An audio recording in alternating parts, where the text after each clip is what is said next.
If you want to 3D print miniatures and terrain, you are going to need to learn how to work with supports. And sometimes supports are almost too good and they're very difficult to remove. So in this video, I'm going to give you tips on how you can remove the supports as cleanly as possible so you can have minis looking like this. Let's do it.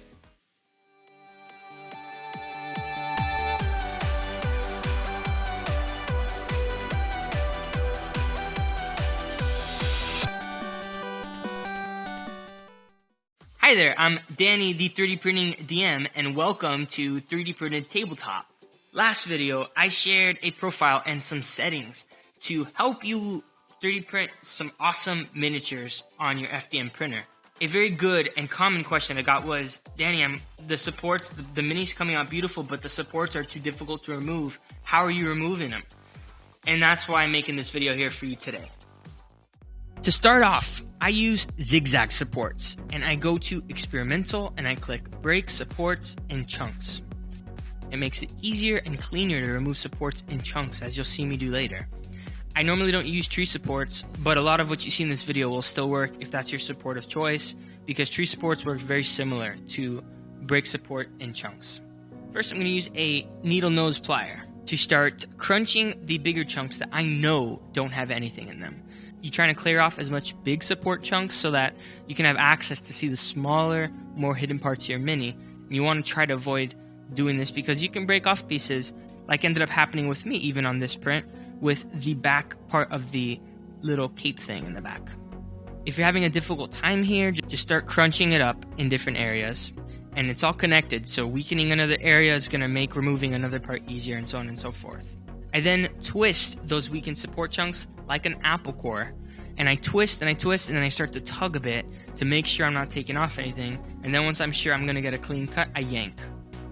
And what this does is, instead of yanking a piece that's connected to a lot of the mini, you're only putting pressure at the tip of the core, or the area where that support connects to the mini, and it reduces the likelihood that you're going to break an arm or a weapon. Now, speaking of weapons, if you do have a very long or maybe a small but thin part, and you can see that removing the supports from under might break the weapon, use those snippers that came with your printer and cut at that seam. And this is still going to leave some support at the tip, right where you cut, but it's so much easier to remove that little bit of support afterwards than it is to have a piece that's broken and now you have to glue it. That's more annoying for me. So it leaves it a little bit more messy, but it's much easier to clean up. And you clean it up as a whole piece versus being broken up and needing to be glued. So after I've cleaned most of it up, I'll go in with tweezers. And yes, I'm using the regular unibrow plucking kind.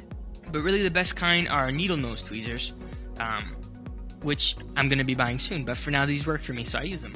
And what I do is I squeeze it, and then I pull the piece using the same apple core technique I used with the needle nose pliers. Now, if there are places, say a hole, where my tweezers don't fit, I use a toothpick, and I try and push out the support to the other end. And this is minimally invasive, and it's usually pretty good at getting in those cracks that you can't get into normally with the bigger tools, and it's pretty safe. You won't break anything unless you're like just pushing it super hard. So after I've got the most supports removed, I now snip off any obvious large artifact.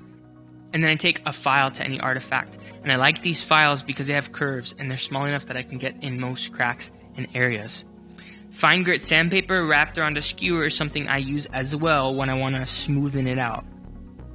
Now, something else I'll say is that some people use a heat gun, and they'll use it to whisk off any wisps of filament or whatnot.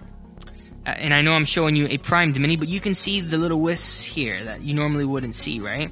And a heat gun, if you just passed it over, it would blow some of those off. So I wouldn't do this unless there was a lot of straining after support cleanup, but I'm sharing it as an optional step in case you want to give it a shot, or you have a heat gun, or you're just interested in maybe a quicker, faster way to start before you start cleaning up. And we are almost done, you guys. So I like to give it a light coat of primer, so you'll see some of the areas you might have missed. And just make sure it's light, and if not, you're going to cover up a lot of details. And I usually just cut any leftover artifact with an X-Acto knife if it's big, or file it off, and then give another final spray to the area to cover it back up.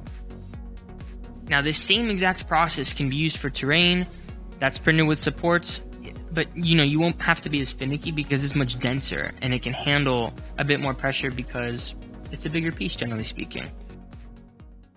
So some final words of encouragement. Don't get discouraged if you get breaks. This is probably the most common thing to happen while you're removing supports. Doesn't matter how good your supports are, this can still happen because you're dealing with really small pieces that don't have a lot of support, and PLA as a material is brittle and it can break pretty easily. Sometimes I just let it go. Like in the case of this back piece not being there, pretty happy with him still. I'm not going to reprint him. But this cost me 10 cents and took me 3.5 hours to print. So I'm not too concerned if I have to print another one.